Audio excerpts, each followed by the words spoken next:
नमस्कार, दोपहर समाचार में आपका स्वागत है।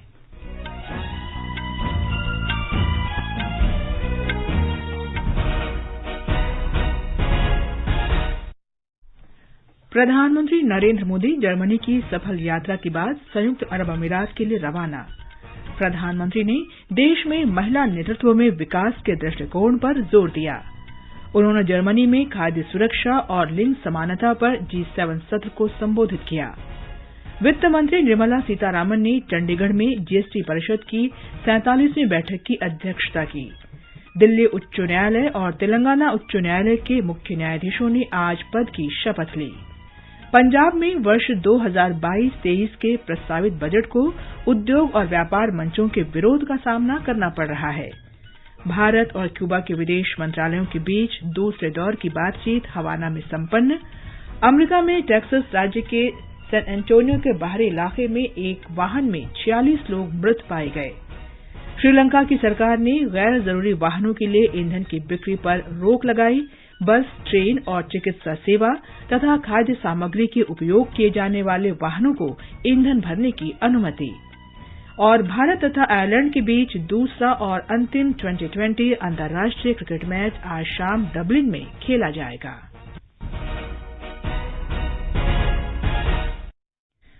दोपहर समाचार में नीलम मलकानिया के साथ मैं कनकलता।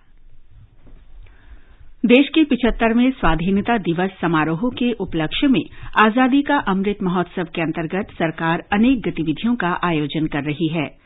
इस अवसर को जन उत्सव के रूप में मनाते हुए आकाशवाणी समाचार स्वाधीनता संग्राम और उसके गौरवशाली इतिहास पर विशेष प्रश्नोत्तरी कार्यक्रम प्रसारित कर रहा है।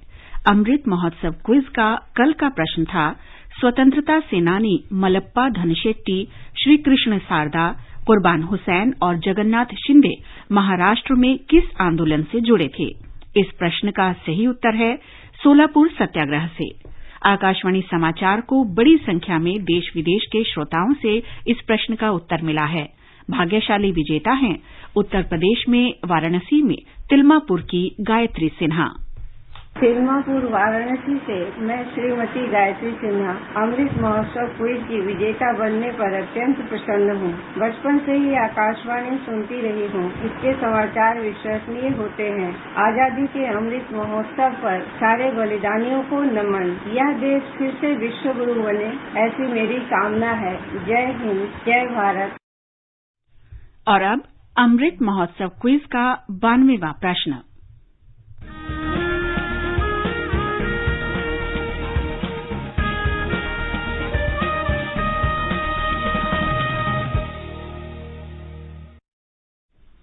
आज का प्रश्न है, किस नेता ने समाचार पत्र मूकनायक, जनता और समता का प्रकाशन शुरू किया था?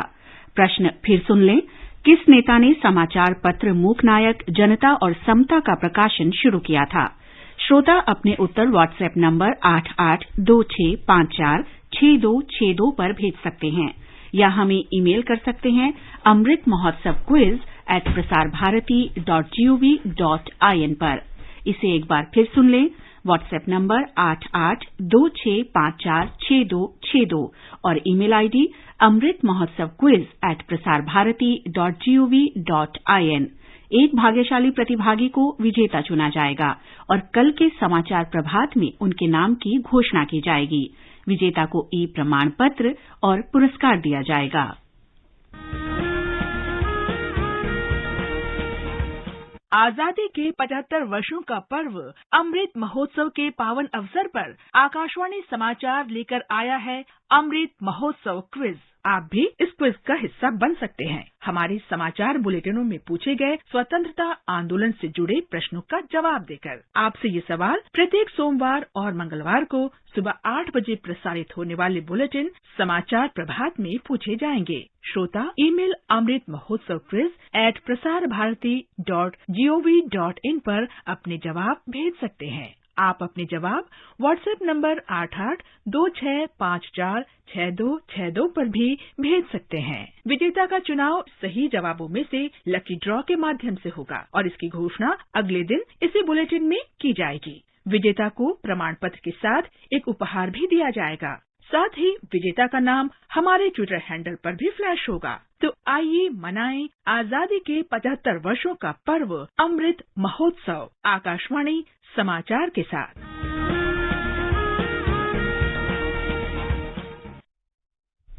अब समाचार विस्तार से। प्रधानमंत्री नरेंद्र मोदी जर्मनी से संयुक्त अरब अमीरात के लिए रवाना हो गए हैं। संयुक्त अरब अमीरात की अपनी यात्रा के दौरान प्रधानमंत्री वहां के पूर्व राष्ट्रपति और अबू धाबी के शासक शेख खलीफा बिन जायद अल नहयान के निधन पर व्यक्तिगत रूप से संवेदना व्यक्त करेंगे। वे शेख मोहम्मद बिन जायद अल नहयान को अमीरात का नया राष्ट्रपति चुने जाने पर बधाई भी देंगे। प्रधानमंत्री नरेंद्र मोदी ने अपने आतिथ्य के लिए जर्मन सरकार, वहां के चांसलर ओलाफ शोल्ज और जर्मनी के लोगों का आभार व्यक्त किया है। श्री मोदी ने एक ट्वीट में विश्वास व्यक्त किया कि भविष्य में भारत और जर्मनी के बीच संबंध और भी प्रगाढ़ होंगे। एक ट्वीट में प्रधानमंत्री ने कहा कि उनकी जर्मनी यात्रा सफल रही है। श्री मोदी ने कहा कि G7 शिखर सम्मेलन में भाग लेने के अलावा उन्होंने कई विश्व नेताओं के साथ बातचीत की और म्यूनिख में एक यादगार सामूहिक कार्यक्रम में हिस्सा लिया। प्रधानमंत्री नरेंद्र मोदी ने जोर देकर कहा है कि भारत का दृष्टिकोण महिला विकास से बदलकर महिला नेतृत्व में विकास हो गया है। खाद्य सुरक्षा और स्त्री पुरुष समानता पर G7 सत्र को संबोधित करते हुए प्रधानमंत्री ने इन क्षेत्रों में भारत के अनुभव साझा किए। श्री मोदी ने खाद्य सुरक्षा सुनिश्चित करने के प्रमुख उपायों की चर्चा की, जिनमें उर्वरकों की उपलब्धता, भारत की कृषि विशेषज्ञता की व्यवस्थित प्रणाली, मोटे अनाज और वैकल्पिक खेती जैसे विकल्प शामिल हैं। भारत और क्यूबा के विदेश मंत्रालयों के बीच क्यूबा की राजधानी हवाना में दूसरे दौर की बातचीत हुई। भारतीय पक्ष का नेतृत्व विदेश मंत्रालय में पूर्वी मामलों के सचिव सौरभ कुमार ने, जबकि क्यूबा के प्रतिनिधिमंडल का नेतृत्व उप विदेश मंत्री सुश्री अनांसी रोड्रिग्स केमेजो ने किया। एक रिपोर्ट। दोनों पक्षों ने विकास साझेदारी परियोजनाओं, व्यापार और आर्थिक संबंधों तथा नवीकरणीय ऊर्जा, पारंपरिक चिकित्सा और योग, जैविक प्रौद्योगिकी, कृषि, खेल, स्वास्थ्य, विज्ञान और प्रौद्योगिकी स्वास्थ्य जैसे क्षेत्रों में सहयोग सहित द्विपक्षीय संबंधों के सभी विषयों पर विस्तार से समीक्षा की। दोनों पक्षों ने संयुक्त राष्ट्र में साझा हित के क्षेत्रीय और अंतर्राष्ट्रीय मुद्दों पर सहयोग बढ़ाने पर भी विचार विमर्श किया। क्यूबा ने भारत से चावल की खरीद के लिए 10 करोड़ यूरो के अल्पकालिक ऋण के एक समझौते पर हस्ताक्षर किया। क्यूबा की सरकार ने भारत की स्वतंत्रता के 75 वर्ष पूरे होने के उपलक्ष्य में एक डाक टिकट भी जारी किया। समाचार कक्ष से अलका सिंह। केन्या और पुर्तगाल की सह मेजबानी में 5 दिन का संयुक्त राष्ट्र महासागर सम्मेलन कल से शुरू हो गया है। विश्व के 130 से अधिक देशों के नेता सम्मेलन में भाग ले रहे हैं। इस दौरान मुख्य रूप से महासागर, समुद्र और समुद्री संसाधनों के संरक्षण को लेकर अंतर्राष्ट्रीय समझौते पर चर्चा की जाएगी। केंद्रीय मंत्री डॉक्टर जितेंद्र सिंह भारतीय प्रतिनिधिमंडल का नेतृत्व कर रहे हैं। वस्तु और सेवा कर जीएसटी परिषद की 47वीं बैठक चंडीगढ़ में जारी है। वित्त मंत्री निर्मला सीतारामन 2 दिवसीय बैठक की अध्यक्षता कर रही हैं। बैठक में जीएसटी दरों और जीएसटी कानून में नए बदलाव करने पर विचार विमर्श किया जा रहा है। जीएसटी परिषद बैठक में वित्त राज्य मंत्री पंकज चौधरी, राजस्व सचिव तरुण बजाज, केंद्रीय अप्रत्यक्ष कर और उत्पाद शुल्क बोर्ड के अध्यक्ष विवेक जौहरी तथा राज्यों और केंद्र शासित प्रदेशों के वित्त मंत्री हिस्सा ले रहे हैं। बैठक में केंद्र और राज्य सरकारों के वरिष्ठ अधिकारी भी शामिल हैं। न्यायाधीश न्यायमूर्ति सतीश चंद्र शर्मा ने आज दिल्ली उच्च न्यायालय के मुख्य न्यायाधीश के रूप में शपथ ली। दिल्ली के उपराज्यपाल विनय कुमार सक्सेना ने उन्हें शपथ दिलाई। दिल्ली उच्च न्यायालय के मुख्य न्यायाधीश के रूप में नियुक्त होने से पहले न्यायमूर्ति सतीश चंद्र शर्मा तेलंगाना उच्च न्यायालय के मुख्य न्यायाधीश थे। उधर न्यायाधीश उज्जवल भुइया ने हैदराबाद में तेलंगाना उच्च न्यायालय के मुख्य न्यायाधीश पद की शपथ ली। राजभवन में राज्यपाल डॉक्टर तमिलिसाई सौंदरराजन ने उन्हें पद की शपथ दिलाई। मुख्यमंत्री के चंद्रशेखर राव, केंद्रीय गृह राज्य मंत्री जी किशन रेड्डी, राज्य के कई मंत्रियों, उच्च न्यायालय के न्यायाधीशों तथा विभिन्न राजनीतिक दलों के नेता शपथ ग्रहण समारोह में शामिल हुए। ये समाचार हमारी वेबसाइट newsonair.com/hindi और हमारे mobile app news on AIR पर भी उपलब्ध हैं। सुनो ना। हाँ, सोच रहा हूँ अपना बिजनेस क्यों न बढ़ा लूं। तो रोका किसने है? हाँ? रोका तो किसी ने नहीं, पर समझ नहीं आ रहा कि मदद किससे मांगूं। मुझसे। तुमसे? तो अच्छा बताओ फिर। आकाशवाणी है ना, मैंने सुना है उसका नेटवर्क देश भर में फैला है। पर उससे मेरा क्या फायदा? देखो, फायदा है, जिस शहर में चाहो विज्ञापन की मदद से उपभोक्ताओं तक पहुंच जाओ। पर अब ये भी तो बता दो कि आकाशवाणी से संपर्क कैसे करूं? बहुत आसान है, मैं बताती हूँ। नंबर नोट करो, 870-001-4242। ओ, 870-001-4242। हाँ। लो अभी फोन लगाता हूँ 870-001-4242 पर।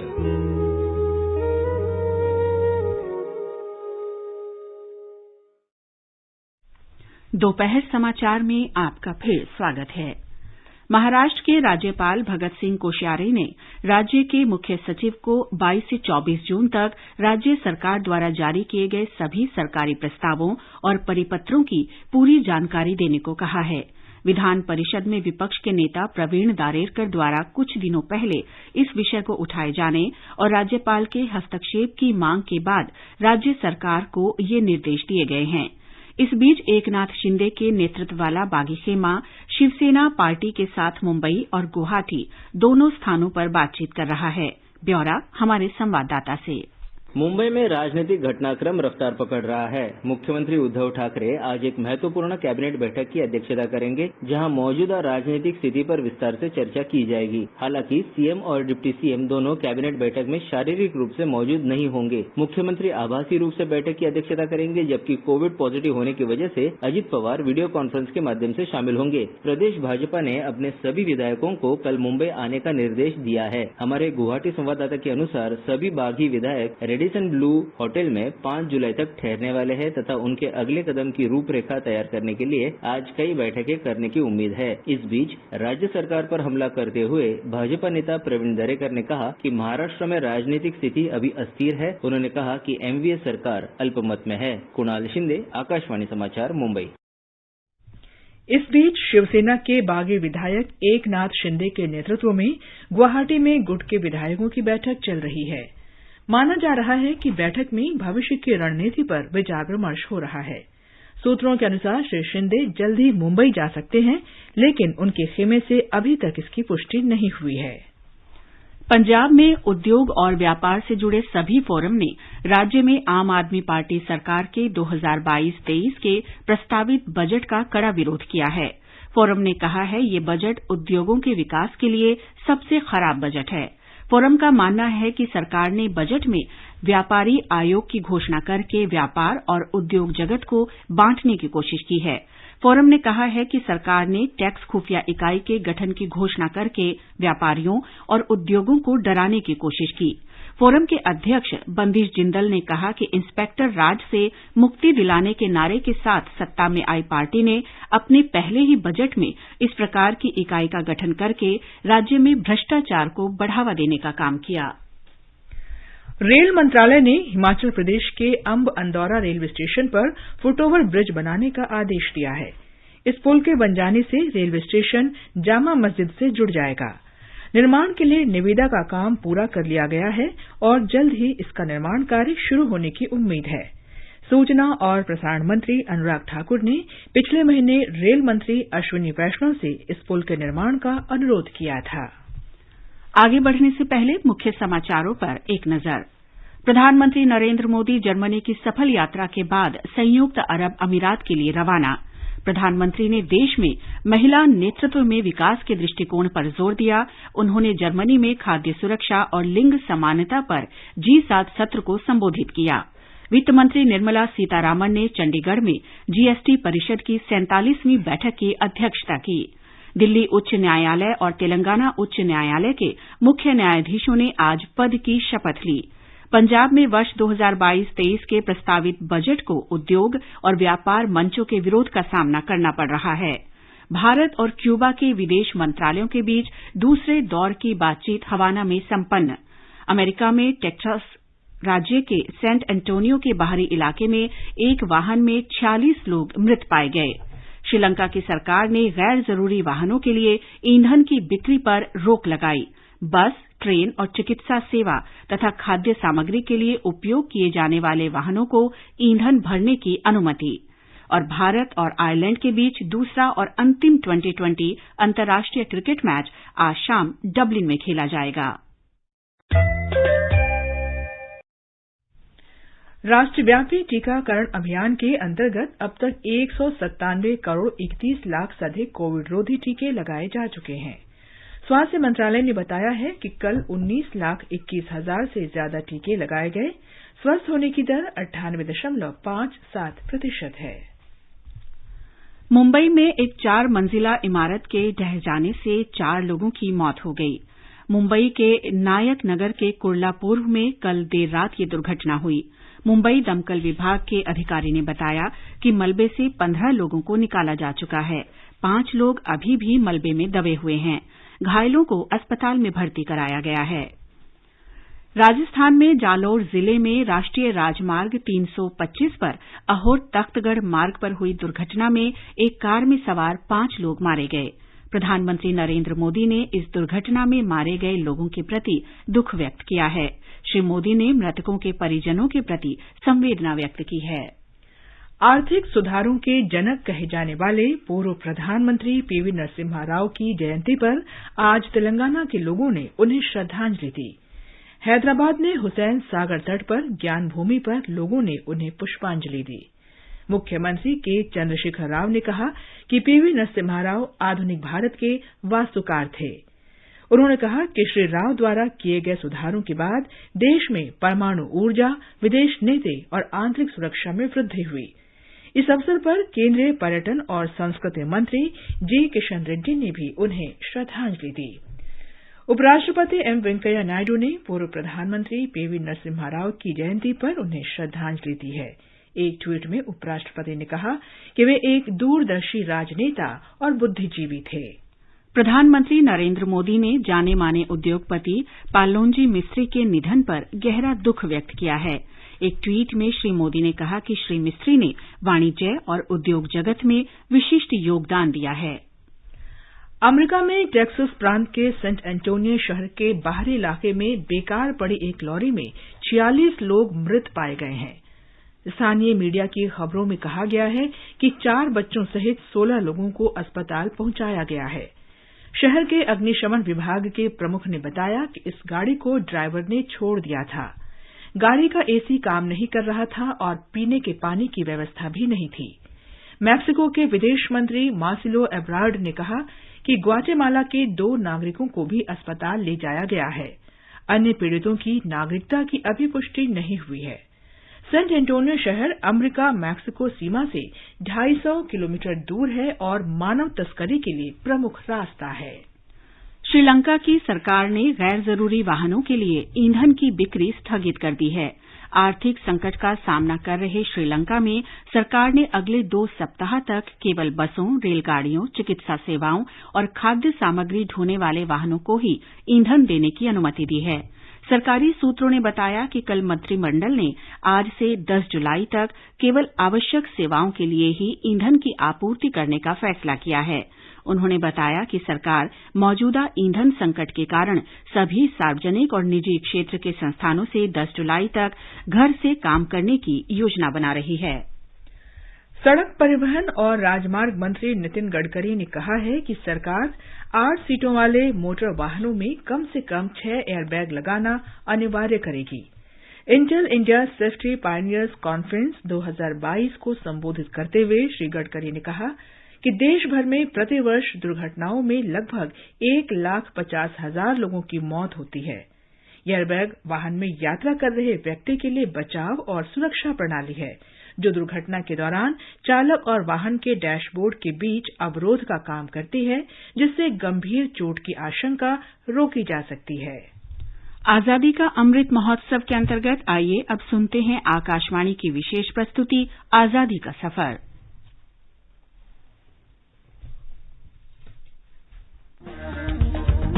आजादी का अमृत महोत्सव।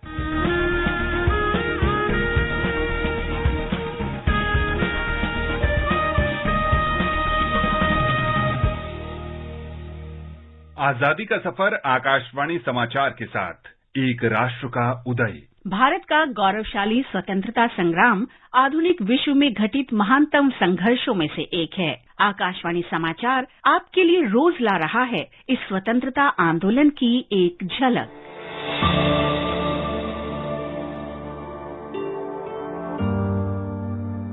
आजादी का सफर की आज की कड़ी में हम स्वतंत्रता सेनानी और देश के पूर्व प्रधानमंत्री पीवी नरसिम्हा राव का स्मरण कर रहे हैं, जिनकी आज जयंती है। पीवी नरसिम्हा राव का जन्म 28 जून 1921 को हैदराबाद के करीम नगर में हुआ था। उन्हें भारत में आर्थिक सुधारों का जनक कहा जाता है।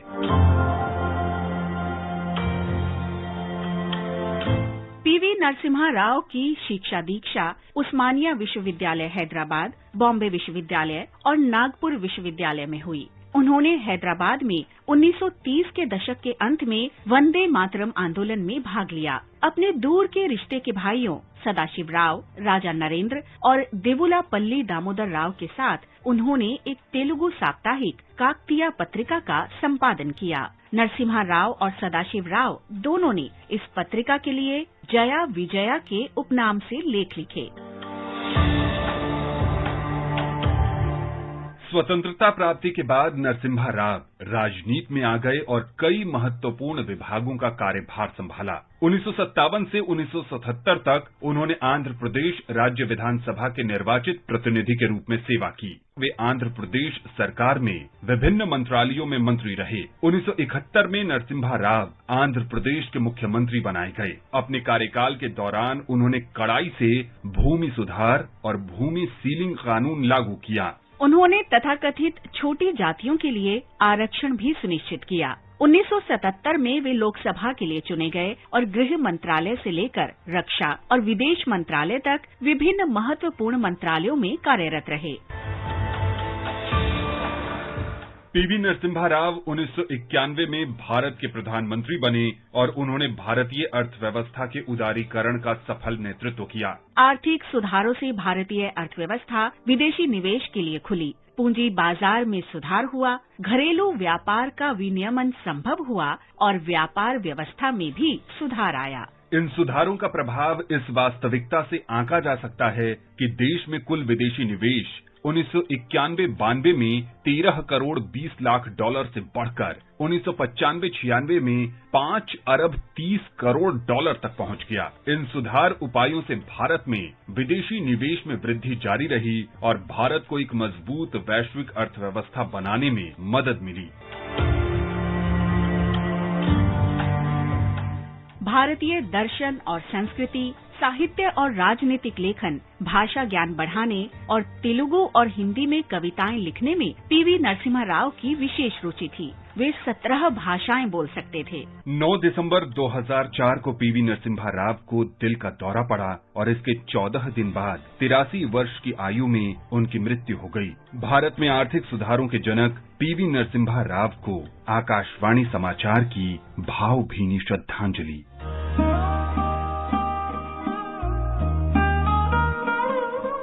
आज हम स्वतंत्रता सेनानी शिव प्रसाद गुप्ता को भी याद कर रहे हैं, जिनका जन्म 28 जून 1883 को हुआ था। महात्मा गांधी के निकट सहयोगी शिव प्रसाद ने अपना पूरा जीवन स्वतंत्रता संग्राम के विभिन्न आंदोलनों में सक्रियता से भाग लेने, सहयोग करने और आर्थिक सहायता उपलब्ध करवाने में समर्पित कर दिया था।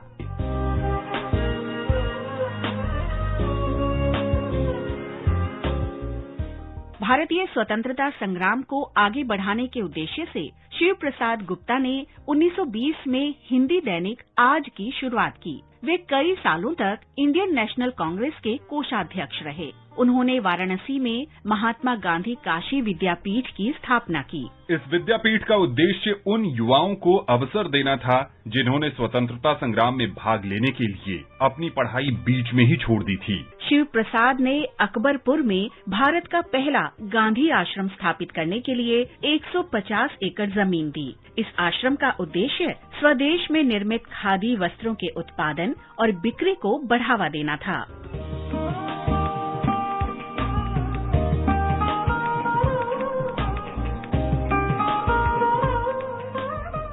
गांधी जी ने शिव प्रसाद गुप्ता को राष्ट्र रत्न की उपाधि प्रदान की थी।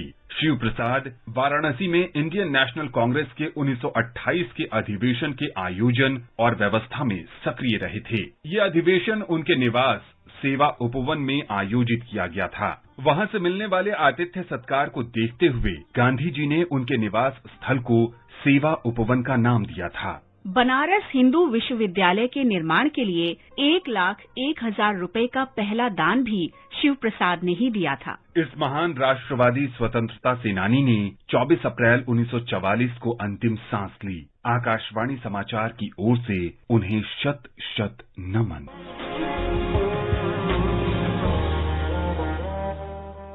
और अब आजादी का सफर आकाशवाणी समाचार के साथ श्रृंखला की ये कड़ी यहीं संपन्न होती है। मिलते हैं कल अगली कड़ी में।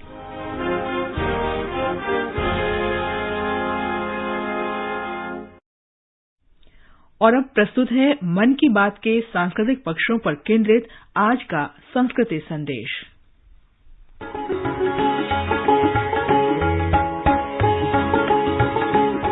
आकाशवाणी से प्रसारित मन की बात कार्यक्रम के माध्यम से प्रधानमंत्री श्री नरेंद्र मोदी परिवार के मुखिया की तरह अपने देशवासियों से संवाद करते हैं।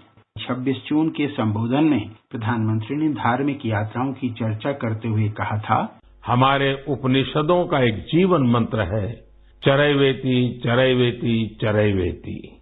आपने भी इस मंत्र को जरूर सुना होगा। इसका अर्थ है चलते रहो चलते रहो। आपने देखा है कि इस बार चारधाम यात्रा में किस तरह बड़ी संख्या में श्रद्धालु शामिल हुए। अभी कुछ ही दिनों में 1 जुलाई से भगवान जगन्नाथ की प्रसिद्ध यात्रा शुरू होने जा रही है। गुजरात के अहमदाबाद में भी हर वर्ष आषाढ़ द्वितीया से रथ यात्रा चलती है। इस दिन से ही कच्छ का नववर्ष भी शुरू होता है। महाराष्ट्र की पंढरपुर यात्रा का उदाहरण प्रस्तुत करते हुए प्रधानमंत्री श्री मोदी ने बताया कि इन धार्मिक यात्राओं से समाज में समरसता और सौहार्द को प्रोत्साहन मिलता है। अहमदाबाद हो या पुरी, भगवान जगन्नाथ अपनी इस यात्रा के जरिए हमें कई गहरे मानवीय संदेश भी देते हैं। हमारे देश में जितनी भी यात्राएं होती हैं, सब में गरीब, अमीर, ऊंच, नीच ऐसे कोई भेदभाव नजर नहीं आते हैं। देश में चाहे कोई मेला उत्सव हो या कोई धार्मिक यात्रा, उन सभी में साधन संपन्न लोगों से धन का प्रवाह गरीब की रसोई की तरफ होता है। अभी 30 जून से अमरनाथ यात्रा भी शुरू होने जा रही है। जम्मू कश्मीर के स्थानीय लोग उतनी ही श्रद्धा से इस यात्रा की जिम्मेदारी उठाते हैं और तीर्थयात्रियों का सहयोग करते हैं।